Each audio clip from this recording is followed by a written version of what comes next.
Hare Nama Hare Nama eva kevalam Kalo nasteva nasteva nasteva gatiranyata.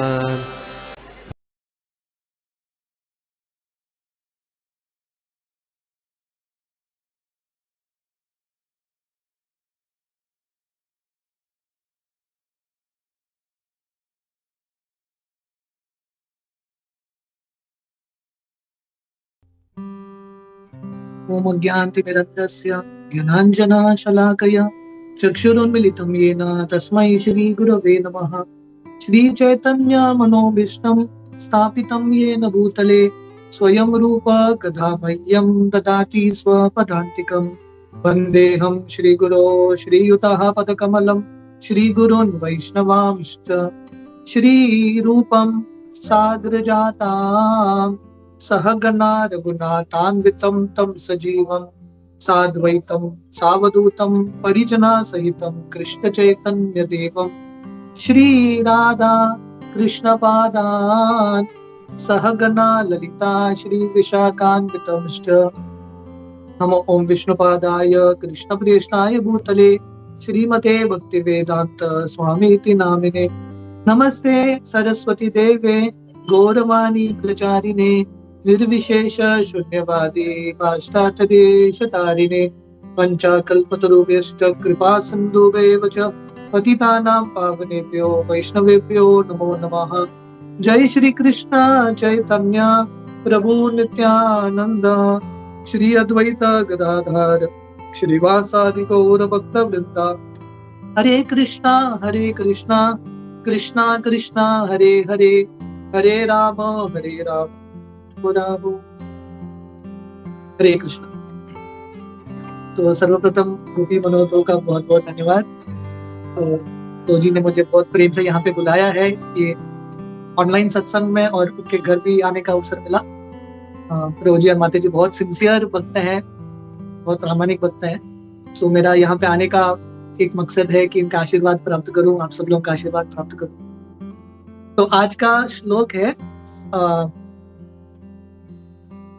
तीसरा स्कंद, third canto, chapter 16, verse number 26।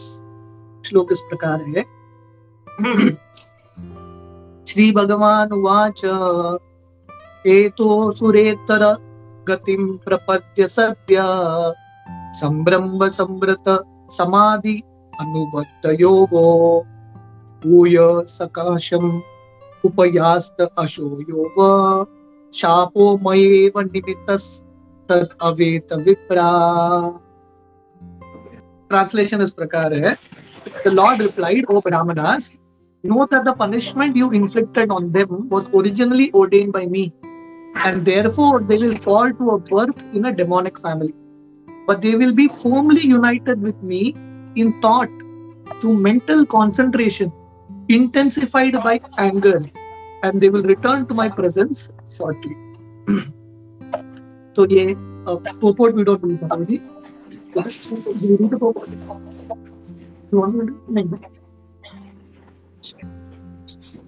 Okay. Should I read the purport or I can just continue now? तो ये जो श्लोक है तीसरा स्कंद का, ये बहुत इंपॉर्टेंट श्लोक है। तो बेसिकली ये प्रसंग इस प्रकार है। तो ये कथा का प्रसंग इस प्रकार है कि अब सब लोग काफी दिन से श्रवण कर रहे होंगे। चतुष कुमार जो हैं वैकुंठ के द्वार में जाते हैं और जय और विजय वैकुंठ के द्वारपाल इनको रोक देते हैं। और उस समय चतुष कुमार को गुस्सा आता है और ये जय और विजय को श्राप देते हैं कि आप लोग असुर के योनि में जन्म लोगे। तो इस तरह से ये प्रसंग होती है। तो कभी कभी दोनों वैष्णव हैं, चतुष कुमार भी वैष्णव हैं, ये जय विजय भी वैष्णव है, और पर भगवान की इच्छा के अनुसार कभी कभी वैष्णवों में एक मतभेद जैसा हो जाता है। तो ऐसा एक प्रसंग है। पर सबसे सुंदर चीज है यहाँ पे, जब इन दोनों के बीच में झगड़ा हो रहा है, भगवान विष्णु बाहर आ जाते हैं और भगवान विष्णु ये कॉन्फ्लिक्ट को रिजॉल्व कर रहे हैं। तो ये ओरिजिनल कॉन्फ्लिक्ट रेजोल्यूशन है, जहाँ पे भगवान विष्णु दो भक्तों के समस्याओं को हैंडल कर रहे हैं। दोनों भक्त है, दोनों भगवान के लिए प्रिय है, तो भगवान इतने सुंदर तरीके से इन दोनों के साथ बर्ताव करते हैं। He is dealing with both these people so nicely. तो इसके पहले एक बहुत इंपॉर्टेंट चीज है, अगर आप लोगों ने इसके पहले के श्लोक ध्यान से पढ़ा होगा, श्रवण किया होगा, चतुष कुमार हालांकि श्राप देते हैं गुस्से से, उनको भी बुरा लगने लगता है श्राप देने के बाद, अरे हमको ऐसा नहीं करना चाहिए था। और जय विजय उनको भी बुरा लगता है कि हमको इनको रोकना नहीं चाहिए। तो वैष्णवों के बीच में, क्योंकि Vaishnav we are all human beings, इनका तो कहानी अलग है।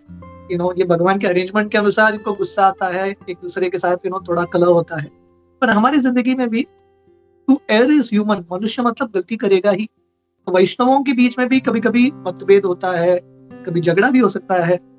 पर सबसे इंपॉर्टेंट है उसके बाद क्या होता है, उसके बाद इसको रिजॉल्व करने की आवश्यकता है। प्रामाणिक भक्त मतलब गलती करने के बाद उसको तुरंत गलती का एहसास होता है। हम बोलते हैं कृष्णा कॉन्शियसनेस, कृष्ण भावनामृत। तो महात्मा प्रभु जो श्रील प्रभुपाद के बहुत सीनियर डिसाइपल है, वो बोलते हैं before you become Krishna conscious you have to become first conscious. Krishna conscious होने से पहले कॉन्शियस होना पड़ेगा। कॉन्शियस का अर्थ है अवेयर, जानना पड़ेगा हम क्या कर रहे हैं। बहुत बार हम गलती करते हैं पर गलती को पहचान ही नहीं पाते। तो ये वरिष्ठ भक्त है, प्रगतिशील भक्त है, गलती तो किया उन्होंने, तुरंत उनको महसूस होता है और पश्चाताप भी करने लगते हैं। भागवतम का पहला स्कंद, जब परीक्षित महाराज वो वन में जाते हैं शिकार के लिए और उनको प्यास लगती है और शमीक ऋषि के आश्रम में जाते हैं, उनको भी गुस्सा है, क्योंकि गुस्से में व्यक्ति क्या करता है पता नहीं चलता है कि नहीं। भगवान बताता है ना, कल ही हम कहीं प्रोग्राम में हनुमान जी के बारे में चर्चा कर रहे थे, सुंदरकांड। हम सब जानते हैं कि हनुमान जी लंका जाते हैं, सीता मैया को संदेश देते हैं और उसके बाद जब वापस आ रहे हैं पूरे लंका को जला के आते हैं। जब वापस रामेश्वरम की ओर छलांग लगा रहे थे तो हनुमान जी सोच रहे थे ये गुस्सा बहुत गलत है, मैंने पूरे लंका को जला दिया, क्या होगा अगर सीता मैया अशोक वाटिका भी जल गया हो। तो गुस्सा एक सीमा तक ठीक है, तो जब हम वो सीमा को क्रॉस करते हैं हम क्या करते हैं हमको पता नहीं चलता। तो परीक्षित महाराज गुस्से की वजह से, उन्होंने प्यास की वजह से उन्होंने शमीक ऋषि के गले पे सर्प बांध के वापस आ गए महल। पर सबसे इंपॉर्टेंट है, महल आते ही परीक्षित महाराज को एहसास हुआ कि मैंने गलती किया। और परीक्षित महाराज का भाव क्या था पता है? अगर आप भागवतम का ये 19वां स्कंद पढ़ेंगे, परीक्षित महाराज एक उनका प्रार्थना है भगवान से, भगवान आप मुझे दंड दीजिए, please give me punishment. Generally हम लोगों के पास जाते हैं, भगवान के पास जाते हैं और हमारा प्रार्थना रहता है कि भगवान मुझे माफ कीजिए, प्लीज फॉरगिव मी। पर परीक्षित महाराज के ये भाव है कि भगवान मुझे दंड दीजिए, क्योंकि जब मुझे दंड मिलेगा मैं फिर से ऐसा गलती नहीं करूंगा। अगर आपने ये अध्याय भी पढ़ा होगा, ये श्लोक के 2-3 श्लोक पहले चतुष कुमार भगवान विष्णु को बोलते हैं आपको जो उचित लगे हमको भी दंड देना, प्लीज पनिश अस। और आपको सही लगे तो हमने जो बोला है इनको कि असुर योनि में जन्म लेने चाहिए, उसको भी अंडू कर देना, please do what you want. तो ये सिंसियर डिवोटी है। गलती तो द फर्स्ट स्टेप तो सब जगह होता है, ये भौतिक दुनिया में कलह झगड़ा तो सब जगह होता है। वो सेकंड स्टेप होना वैष्णव कम्युनिटी में बहुत इंपॉर्टेंट है। उसको कॉम्प्रोमाइज करना, एक साथ आना, माफी मांगना, पहला गलती को महसूस करना, उसका एहसास होना बहुत इंपॉर्टेंट है, वेरी वेरी इंपॉर्टेंट। तो ये it's a very important aspect वैष्णवों की कम्युनिटी में, क्योंकि हम वैष्णवों के बीच में रहते हैं तो हमेशा थोड़ा बहुत मतभेद होगा। सो इट्स वेरी इंपॉर्टेंट कि हम नम्र स्थान ले और माफी मांगना सीखें। जब हनुमान जी लंका की ओर जा रहे थे, ये सुरसा आती है, नाग की माता, बहुत विशाल रूप लेके और मुंह खोल के हनुमान जी को बोलती है, हनुमान जी आपको मेरे मुंह के अंदर प्रवेश करना ही पड़ेगा, क्योंकि ब्रह्मा जी का बेनेडिक्शन है, मेरे मुंह के अंदर प्रवेश किए बिना कोई बाहर आगे जा नहीं सकता। तो ये सुरसा जो है ओरिजिनल टोल टैक्स है मुंह खोल के बैठ जाती है। तो हनुमान जी बोलते हैं देखो मेरा तो वीआईपी गाड़ी है, मुझे टोल टैक्स की जरूरत नहीं है। फिर भी हनुमान जी बहुत छोटे हो जाते हैं सुरसा के मुंह के अंदर जाके वापस आते हैं। तो यहाँ पे हम देखते हैं कि हनुमान जी इतने महान हैं, उनकी वो नम्र स्थान लेते हैं। तो यहाँ पे दोनों के बीच में कलह हो रहा है और दोनों को लग रहा है कि हम दोनों अभी गलत हैं, और भगवान के हाथ में अपना उत्तरदायित्व दे देते हैं। भगवान आप जो डिसाइड कीजिए, प्लीज यू डिसाइड। तो यहाँ पे भगवान विष्णु चतुष कुमार को बोल रहे हैं, अरे आप ज्यादा विचलित मत होना, क्योंकि आपने इतना बड़ा श्राप दे दिया कि इनको असुर योनि में जाना चाहिए। ये मेरा इच्छा था, इट वॉज माई डिजायर। मैंने आप दोनों को झगड़ा कराया और मेरा इच्छा था ये असुर योनि में जन्म लेने चाहिए। आप बोलेंगे भगवान का ऐसा क्यों इच्छा होता है? भगवान भक्तों के बीच में झगड़ा कराते हैं, एक दूसरे का श्राप दिलाते हैं, भगवान ये सब क्यों कर रहे हैं? तो क्योंकि भगवान विष्णु के मन में भाव था कि मुझे जाके युद्ध करना है। अलग अलग रस होता है ना, शांत रस, दास्य रस, सत्य रस, वात्सल्य रस इत्यादि। तो एक रस है वीर्य रस, झगड़ा करना, वो भी एक रस है कि नहीं? सब प्रेम प्रेम है तो मजा नहीं आएगा, थोड़ा झगड़ा भी होना चाहिए। पर वैकुंठ में किसके साथ झगड़ा करेंगे? सब वैष्णव, और वैकुंठ में तो झगड़ा वगड़ा नहीं होता। तो भगवान विष्णु को झगड़ा करना है, जब वो भौतिक दुनिया में अलग अलग अवतार के रूप में आते हैं, उन्हीं के भक्त असुर बन के आते हैं, his own devotees। तो भगवान जय विजय को असुर के रूप में बेचते हैं ताकि वो इनके साथ वीर रस का आदान प्रदान कर सके। तो that is what Prabhupada explains. Prabhupada तात्पर्य में बताते हैं, तो कभी कभी जब भक्त जो हैं भगवान के साथ ऐसा शत्रुता का भाव रखते हैं, हमको जानना है ये ड्रामा की तरह है, जैसा कि ड्रामा, इसको सीरियसली नहीं लेना है। So this is the mood. और प्रभुपाद का तात्पर्य का ये सार है इस श्लोक का। The word is निमित्त। So शापो मयेव निमित्तस्तत् अवेत विप्रा। निमित्त means ordained, या निमित्त का अर्थ है इंस्ट्रूमेंट। भगवान चतुष कुमार को बोल रहे हैं, आपने श्राप दिया इनको असुर योनि में जन्म लेने के लिए, पर आप सिर्फ मेरे निमित्त हो, you are just my instrument. भगवान कृष्ण अर्जुन को यही चीज बताते हैं, निमित्त मात्रम भव सव्य साचिन। अर्जुन सोच रहे थे युद्ध करूं नहीं करूं, भगवान कृष्ण इनफैक्ट युद्ध शुरू होने से पहले ही भगवान ने विराट रूप दिखा दिया, और विराट रूप में रिजल्ट भी दिखा दिया। मैच का रिजल्ट मैच के पहले ही भगवान ने दिखा दिया कि कैसे सब कौरव जो है उनके मुख के अंदर प्रवेश कर रहे हैं, विराट रूप के मुख के अंदर। तो भगवान बोले, देखो अर्जुन, तुम युद्ध करो कि नहीं, ये सब लोग तो मरने वाले हैं, ये तो होने ही वाला है, तुमको सिर्फ मेरा निमित्त बनना है, जस्ट बिकम माई इंस्ट्रूमेंट। करने वाला मैं, आप सिर्फ निमित्त बनो और थोड़ा क्रेडिट ले लो। जैसे एक सर्जन होता है, एक नाइफ को यूज करता है, नाइफ को प्रयोग करता है इंस्ट्रूमेंट की तरह, निमित्त बनता है ये नाइफ, पर क्रेडिट नाइफ को नहीं मिलता। बहुत बढ़िया सर्जरी हो गया तो हम नहीं बोलते चाकू ने बहुत बढ़िया काम किया, you never give credit. Credit किसको देते हैं? जो सर्जन है। तो भगवान अर्जुन को बोल रहे हैं, तुम करो, जस्ट बिकम एन इंस्ट्रूमेंट, पर करने वाला, मारने वाला मैं हूं। वैसे रामायण में हम देखते हैं, जब वाली और सुग्रीव का युद्ध होता है, सुग्रीव तो बहुत कमजोर था, वाली बहुत शक्तिशाली था। तो सुग्रीव सोच रहा था जाके ललकारूं कि नहीं। भगवान राम बोलते, चिंता मत करो, तुम झगड़ा करने का नाटक करो, निमित्त बनो, मारने वाला मैं हूं। तो सुग्रीव जाके झगड़ा करता है, इंस्ट्रूमेंट बनता है, पर बाण भगवान राम ही चलाते हैं। So that is the whole idea.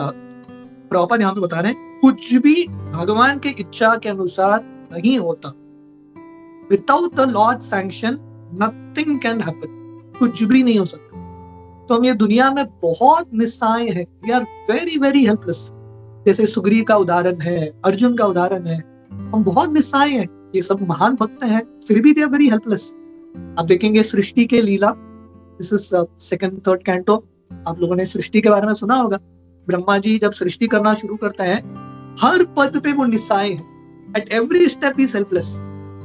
तो पता नहीं क्या करना चाहिए। हर बार वो भगवान से प्रार्थना करते हैं, भगवान आके उनकी मदद करते हैं। समुद्र मंथन लीला, हर पद पे देवताओं जो है वो निस्सहाय का भाव का अनुभव करते हैं, एवरी स्टेप। उनको पता नहीं क्या करना चाहिए। वो मंदारा पर्वत नीचे जा रहा था, भगवान कूर्म के रूप में आता है। मंदारा पर्वत हिल रहा था, भगवान आके 1000 हाथ वाले रूप लेके ये पर्वत को पकड़ लेते हैं। फिर से जब अल्टीमेटली अमृत प्रकट होता है, सब असुर जो हैं चुरा के लेके जाते हैं, फिर से भगवान के पास जाते हैं, भगवान आते हैं मोहिनी के रूप। तो द पॉइंट इज हम सब निस्साय हैं, वी आर ऑल हेल्पलेस, और हमको ये जानना चाहिए भगवान की इच्छा के बिना कुछ नहीं होता। श्रील प्रभुपाद की गुरु भक्तिसिद्धांत सरस्वती, उनका ये वोकैबुलरी था, कोई भी उनको कुछ भी बोले वो बोलते थे इफ कृष्णा सो डिजायर्स, अगर भगवान का इच्छा है तो हम करेंगे। तो ये बहुत इंपॉर्टेंट भाव है रखना। हम कार्य करते हैं, सफलता भी प्राप्त करते हैं, पर हमको जानना चाहिए everything happens by the will of Krishna, भगवान की इच्छा के अनुसार सब कुछ चलता है। तुम्ही सर्वेश्वरेश्वरा ब्रजेंद्र कुमार, तुम्हारा इच्छा, ये भक्तिविनोद ठाकुर का एक गीत है। भक्तिविनोद ठाकुर बताते हैं भगवान आप सर्वेश्वरेश्वरा हो, आपकी इच्छा के अनुसार सब कुछ चलता है। ब्रह्मा जी, शिव जी, अनंत शेष, दुर्गा मैया, ये सब आपकी इच्छा के अनुसार ही। खासकर जब हमारी जिंदगी में कष्ट पीड़ा होती है, तब ये पहचानना इंपॉर्टेंट है कि भगवान का कुछ न कुछ अरेंजमेंट होगा। हमको बहुत ज्यादा विचलित होने की जरूरत नहीं है। Krishna will have some arrangement. तो भगवान के प्लान पे विश्वास रखना बहुत महत्वपूर्ण है। शास्त्रों में बहुत सारे कथाएं हैं। परीक्षित महाराज, गलती तो बहुत छोटा था, लेकिन नहीं, मरा हुआ सर्प किसी के गले में डाल दिया तो गलती तो बहुत छोटा, पर उनका रिएक्शन क्या है, उनको फल क्या मिलता है? उनको श्राप मिलता है श्रृंगी के शमिक ऋषि का लड़का श्रृंगी से कि 7 दिन में मृत्यु। पर परीक्षित का ये मूड था, फाइन, ये भगवान का प्लान है। अगर ये मुझे श्राप नहीं मिलता था, मैं ये राज्य छोड़ नहीं पाता था, उसके साथ फिर भी अटैच्ड होता था, भागवतम सुनने का अवसर नहीं मिलता था। So we should always see Krishna's plan. भगवान का प्लान क्या है? जब विदुर जी को दुर्योधन बहुत कठोर शब्द बोलते हैं, विदुर जी को बुरा तो लगता है, पर विदुर जी को लगता है कि दुर्योधन मेरा वेलविशर है, दुर्योधन इज माय वेलविशर। उसके वजह से भगवान दुर्योधन को निमित्त के रूप में प्रयोग कर रहे हैं। यहाँ पे हम देखते हैं चतुष कुमार, उनको गुस्सा आता है, जय विजय को श्राप देते हैं। तो वैसे ही दुर्योधन गुस्से के साथ विदुर जी को बाहर निकालता है। पर विदुर का भाव क्या था? Duryodhan is my wellwisher, Duryodhan मेरा हितैषी है, उसके वजह से मुझे छुटकारा मिल गया मैनेजमेंट से। पहले से मुझे मैनेजमेंट करना नहीं था। कौन सा भक्त को अच्छा लगता है? विदुर जी बोले बहुत बढ़िया, अभी मैं ऑफिशियली तीर्थ यात्रा करूंगा, कोई मुझे रोक नहीं सकता। भ्रमण करते रहे करते रहे।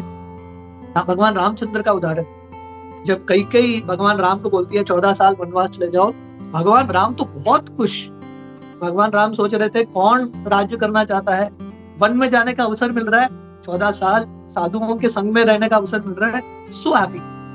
तो भगवान राम पूरे वनवास में उनको कई माता के प्रति कुछ भी एक द्वेष का भाव नहीं था।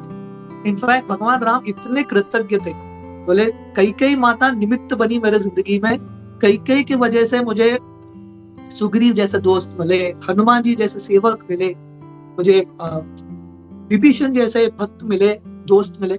सो lord Ram was so happy, so very grateful. Ramayana में मेरा ये फेवरेट प्रसंग है, जब भगवान राम सुग्रीव से मिलते हैं किष्किंधा में, और सुग्रीव बंदरों को चारों दिशाओं में भेज रहे हैं सीता मैया को खोजने के लिए। सुग्रीव इतने डिटेल के साथ हर बंदरों के बैच को बताते हैं, उत्तर दिशा में आप जाओगे आपको ये मिलेगा, वो मिलेगा, यहाँ मत जाना, यहाँ जाना, फाइनली यहाँ पहुंचोगे तो वापस आ जाना, इसके बाद कुछ नहीं। चारों दिशाओं के बारे में सब कुछ पता है उनको। तो भगवान राम बहुत इंप्रेस हो गए सुग्रीव पे। सुग्रीव तुमको इतना ज्योग्राफी कैसा पता, कौन सा स्कूल गए थे तुम? तो सुग्रीव बोला नहीं क्या हुआ, बाली मेरे पीछे भाग रहा था मुझे मारने के लिए, बाली के भय से मैं पूरी दुनिया में भागते गया और ये सब स्थलियों का मैंने दर्शन कर लिया। तो भगवान राम की सेवा में, मतलब वो इमेजिन करो सुग्रीव का परिस्थिति, उसका जिंदगी खतरे में था, वाली उसके पीछे भगा रहा था, and he was going around the world, पूरे दुनिया में भ्रमण कर रहे थे भय से। और वो जो एपिसोड था, अगर वो नहीं होता था, सुग्रीव भगवान राम का सेवा कर ही नहीं पाता था। He wouldn't be able to help। Hanuman ji का प्रसंग है, जब हनुमान जी बहुत छोटे बच्चे थे और सूर्य को देखते हैं और हनुमान जी को लगता है ये भी खाने का आइटम है, क्योंकि बच्चा ना अन्न कोश में रहता है, उसको हर चीज उसको खाने का आइटम लगता है। तो हनुमान जी छलांग लगाया उन्होंने सूर्य को खाने के लिए। उसी समय इंद्र, सूर्यदेव इंद्र को कांटेक्ट करता है, इमरजेंसी है आके बचाओ। तो इंद्र आता है ऐरावत पे। तो हनुमान जी को लगता है ये ऑरेंज फ्रूट, इंद्र का ऐरावत व्हाइट फ्रूट। तो हनुमान जी ऐरावत को खाने के लिए जाते हैं। तो इंद्र इतना डर जाता है, बहुत खतरनाक बंदर है। तो इंद्र अपना वज्र फेंकता है हनुमान जी के चिन्ह पे लगता है और हनुमान जी आके नीचे गिरता है। और उसके बाद वायु, हनुमान जी के पिता को इतना गुस्सा आता है, सब वायु रोक देते हैं और सब देवता जाके वायुदेव से माफी मांगते हैं। और वायुदेव बोलते हैं एक ही ऑप्शन है, ब्रह्मा जी बोलते हैं हनुमान जी को आशीर्वाद दो। सब देवता आते हैं किष्किंधा क्षेत्र और भर भर के हनुमान जी को आशीर्वाद दे। इंद्र बोलते हैं आपका शरीर वज्र जैसा बनेगा, इसलिए आपका नाम वज्रंगी। ब्रह्मा जी बोलते हैं कोई भी अस्त्र, ब्रह्मास्त्र भी आपको स्पर्श नहीं कर सकता। Every demigod gives blessing. Imagine करो अगर हनुमान जी के जिंदगी में वो एपिसोड नहीं होता था, घटना, इंद्र ने वो वज्र फेंक के उनको वहां गिराते नहीं थे, इतना वरदान मिलता था क्या? तो द पॉइंट इज भगवान का प्लान है, हमको विश्वास रखना है। अवश्य रक्षिबे कृष्ण विश्वास पालन। भगवान कृष्ण रक्षा कर रहे हैं, भगवान कृष्ण का प्लान है, भले ही हम समझ न पाए। तो प्रभुपाद भागवतम के एक स्कंद में बताते हैं, 10th कैंटो भागवतम, जब हम कृष्ण भगवान को समझ नहीं सकते, कृष्ण भगवान के प्लान को समझ नहीं सकते, जस्ट ऑफर ओबेसेंसेस, प्रणाम करके स्वीकार करो कृष्णा's प्लान। भागवतम का पहला स्कंद भीष्मदेव का प्रार्थना। भीष्मदेव जब युधिष्ठिर और पांडवों को देखते हैं, जब वो बाण के शैया पे लेटे हैं, युधिष्ठिर बोलते हैं, भीष्मदेव बोलते हैं युधिष्ठिर महाराज को, भगवान के प्लान को कौन समझ सकता है? युधिष्ठिर और पांडवों के पास भगवान कृष्ण हमेशा थे, मित्र के रूप में, के सखा के रूप में, उनके रिश्तेदार के रूप में। कृष्ण भगवान हमेशा थे उनके साथ, फिर भी उनकी जिंदगी में इतना कष्ट, तो कैसे समझ सकते हैं? तो भीष्मदेव बोलते हैं भगवान के प्लान्स को कोई समझ नहीं सकता, you just need to have faith, विश्वास रखने की जरूरत है। So that is what Prabhupada explains in this purport. Prabhupada यही चीज बताते हैं कि भगवान का प्लान्स बहुत स्पेशल है। भगवान जो भी करते हैं सबकी अच्छाई के लिए होता है। Krishna does all our benefit. और भगवान यहाँ पे बता रहे हैं, तो मेरे इच्छा के अनुसार ये दोनों जय विजयी असुर के रूप में जन्म लेंगे, पर मेरा योग, भक्ति योग करते रहेंगे।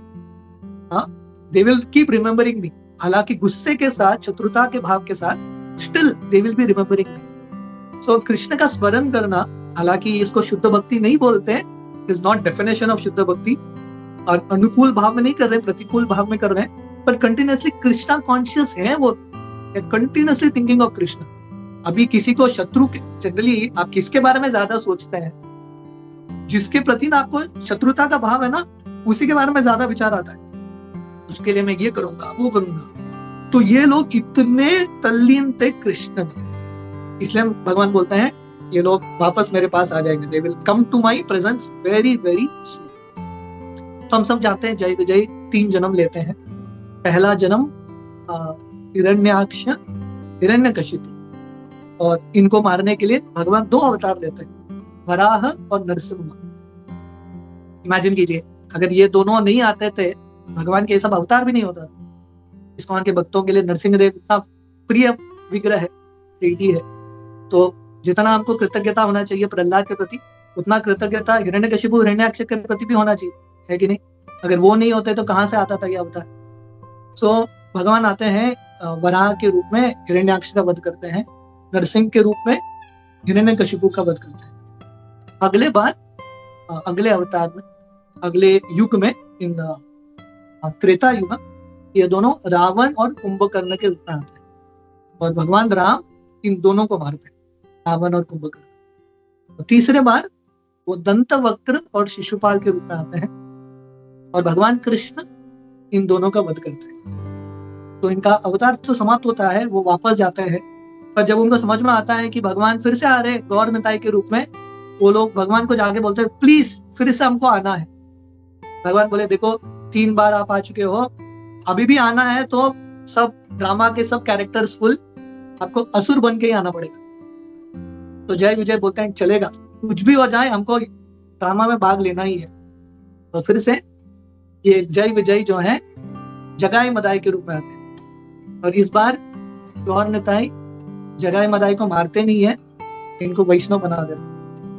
परम करुणा वो तुई जन पिताई गौर चंद्र तबावतार सार शिरोमणि केवल आनंद कंद।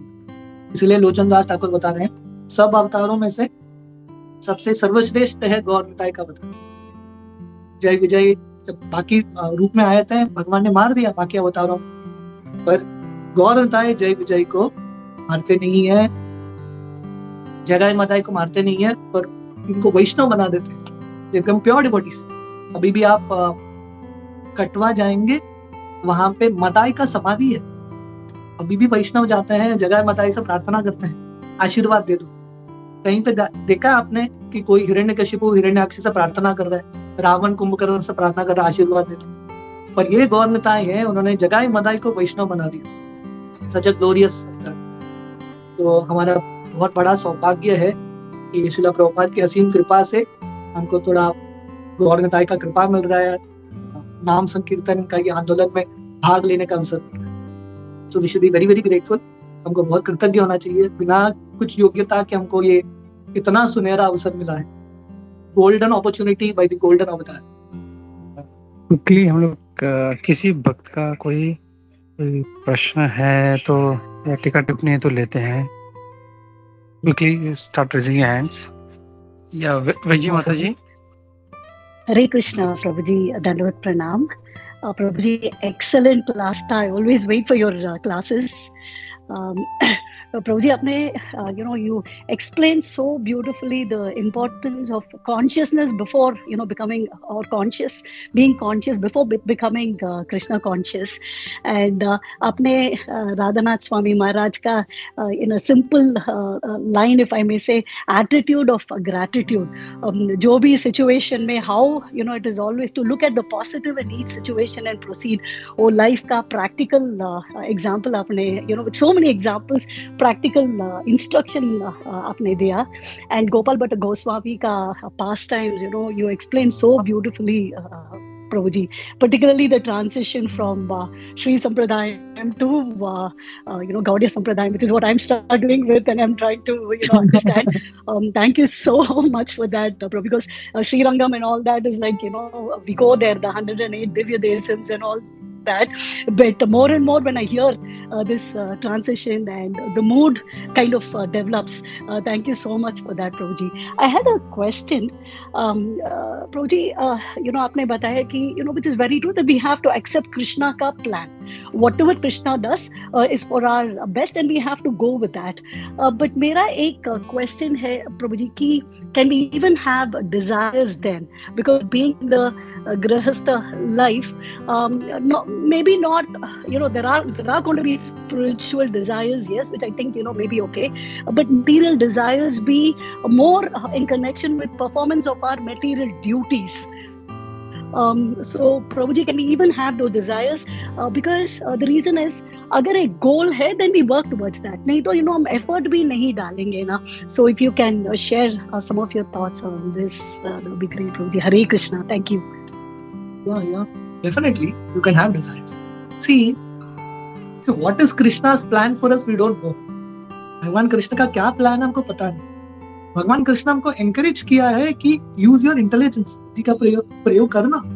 कृष्णा एनकरेज दैट, एंड भगवान कृष्ण गीता में बोलते हैं सततम कीर्तयन्तो माम, what is that verse? Not सततम कीर्तयन्तो, the verse which says Ridhavrata, no, not that verse. Lord Krishna says I forgot that verse. This is at 10.8. What is 10.8? Not 10.8. Aham sarvasya prabho matta sarvam pravartate iti matva bhajante mam. I forgot that verse. It's just there. Sometimes it doesn't come. So Krishna's way of humbling. So basically, this verse where Lord Krishna says, you constantly do your bhakti sincerely and Krishna will help you. Krishna will guide you. Dadami buddhi yogam tam yena mam upayanti te. How does it words? Tesham satata yuktanam bhajatam priti purvakam dadami buddhi yogam tam ये नमा उपयान्ति। So the point is, if you are doing devotional service, Krishna will help. भगवान help करेंगे, and Krishna is encouraging being independently thoughtful also. भगवान एक robots नहीं चाहते. You can definitely use our God-given intelligence. भगवान से प्रार्थना कर सकते हैं, गुरुओं का आश्रय ले सकते हैं, use your intelligence. जब भी कोई वैष्णव श्रील प्रभुपाद के पास जाते थे और प्रभुपाद को पूछते थे, प्रभुपाद हम कौन सा सेवा करें, प्रभुपाद पूछते थे तुम क्या करना चाहते हो बताओ. Prabhupada wouldn't tell them do this. Prabhupada would say that quite some time, but most often Prabhupada पूछते थे तुम क्या करना चाहते हो. What does it mean? Prabhupada is asking what is your desire, Baba? So we can definitely channelize our desires in Krishna service. और करना ही चाहिए. जीवात्मा है तो इच्छाएं होंगी ही.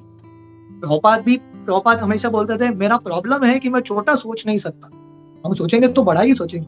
और प्रभुपाद की भी इच्छा था, यूनाइटेड नेशंस में सब जगह इस्कॉन के झंडे होंगे. प्रभुपाद का इच्छा था इंडिया के प्राइम मिनिस्टर प्रेसिडेंट्स वैष्णव होंगे. भक्तिविनोद ठाकुर का इच्छा था कि हर जज तिलक पहन के जाना चाहिए courts. They have these desires. What is wrong in having desires? We should definitely have desires. तो desires तो होना ही चाहिए, बड़े इच्छाएं होने चाहिए भगवान के लिए. But also we should know that if Krishna sanctions, it will happen. If Krishna so desires. जब प्रभुपाद काफी बीमार थे पहले बार वृंदावन में, अमेरिका में, आफ्टर गोइंग इस्कॉन शुरू ही हुआ था, प्रभुपाद काफी बीमार पड़ गए थे. तो भक्तों को समझ में नहीं आ रहा था क्या करें, प्रार्थना करें. पर प्रभुपाद बोलते हैं प्रार्थना नहीं करना चाहिए, भगवान से कुछ मांगना नहीं चाहिए. प्रभुपाद ने उनको प्रार्थना दिया. प्रभुपाद बोले डेफिनेटली आप प्रार्थना कर सकते हो मेरे सेहत के लिए, पर भगवान को बोलना, भगवान कृष्ण प्रभुपाद को अभी भी बहुत कुछ सेवा करना है, बहुत कुछ हासिल करना है. अगर आपका इच्छा है तो प्रभुपाद को थोड़ा और लंबा आयु देना, so that he can achieve. So the point is that factor of if Krishna so desires is always there. हम सब कृष्ण पे निर्भर हैं, पर उसके साथ साथ we can use our God given intelligence. Use करना ही चाहिए. We have to use. अगर हम यूज नहीं कर रहे हैं मतलब हम मैच्योर नहीं हो रहे. हमको हमारे बुद्धि का प्रयोग करना है. That facility is definitely there. And I think ना बहुत सारे डिवोटीज स्पेशली जो बाहर काम करते हैं ना, उनका हमेशा ये संघर्ष रहता है कि मटीरियल लाइफ स्पिरिचुअल लाइफ को कैसे बैलेंस करें, राइट. Becomes difficult. तो द पॉइंट इज हमको हमेशा समझना है कि मटीरियल लाइफ भक्तों के लिए, those are working outside, it is not material life, that is also part of spiritual life. वो भी आध्यात्मिक जिंदगी का भाग है. क्योंकि गृहस्थ है तो यू हैव टू वर्क, काम करना पड़ेगा, बट आप उसको भक्ति का एक भाग समझो. You have to understand that is a part of bhakti. नहीं तो क्या होगा, ये टग ऑफ वॉर हमेशा होगा कि काम में भी जाएंगे पर मन नहीं लगेगा, हमको लगेगा मटेरियलिस्टिक है. We have to understand that we are doing this for Krishna. हम कृष्ण के लिए कर रहे हैं. भक्तिविनोद ठाकुर का उदाहरण है. भक्तिविनोद ठाकुर जाते थे जज, he would do his duties as a जज, पर वो रो के नहीं जाते थे अरे मुझे करना है. यू डू इट, ये मुझे सेवा है भगवान का, यू डू इट, करते थे. पर साथ ही साथ उन्होंने प्रचार भी किया, पुस्तक भी लिखा. हमारे इस्कॉन के प्रभुपाद के बहुत एक सीनियर डिसाइपल है, अभी तो नहीं है दुनिया में, महाविष्णु गोस्वामी महाराज.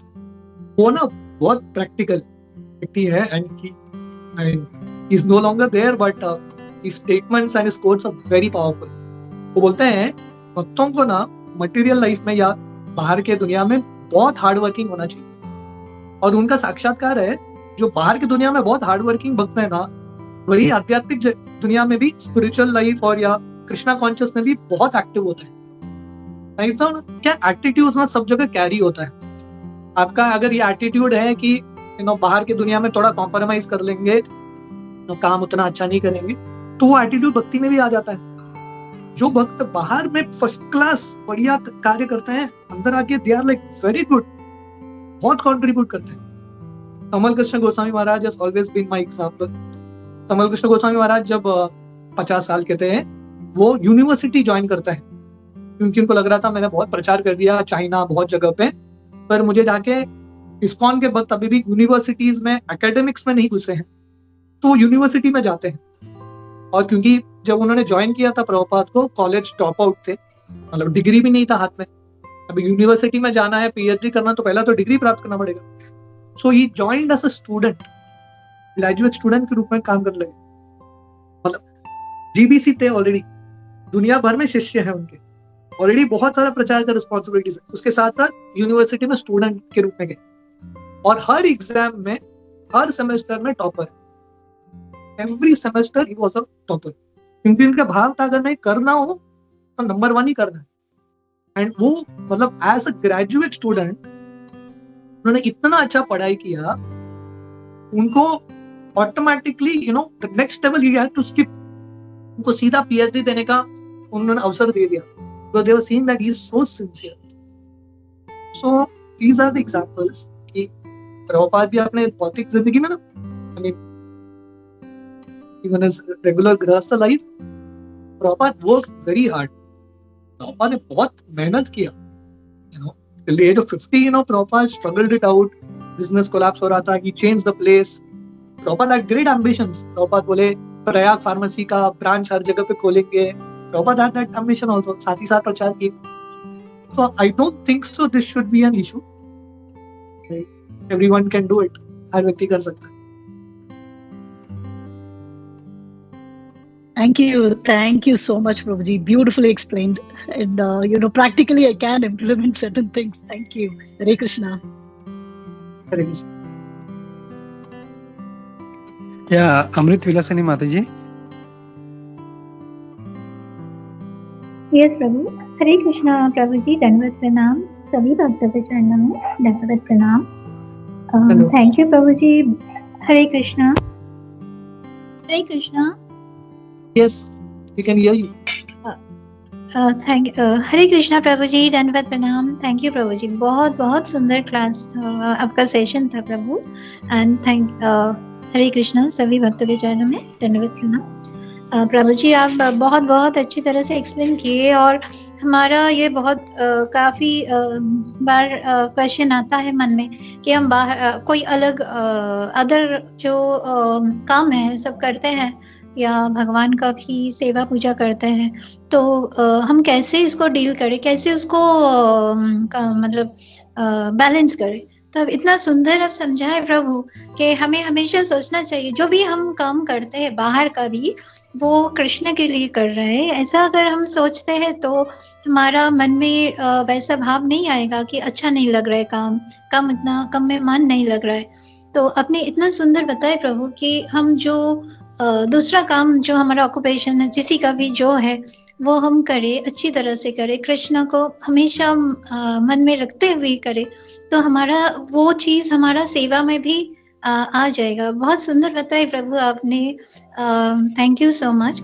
और जो हम थोड़ा बहुत हम और भी क्लासिक सुन रहे थे प्रभु, वो द्वारका का हिज ग्रेस मधु मंगल प्रभु का इस्कॉन दरगाह से, तो उन्होंने प्रभु ने बताया था कि शाहने की भोजने की बा जागरणे और निशी चिंता कृष्ण बोलो हो बदने।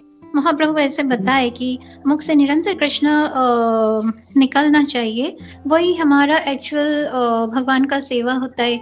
हमेशा हम जो भी काम करते हैं हमेशा हमारा कृष्ण स्मरण रहना चाहिए।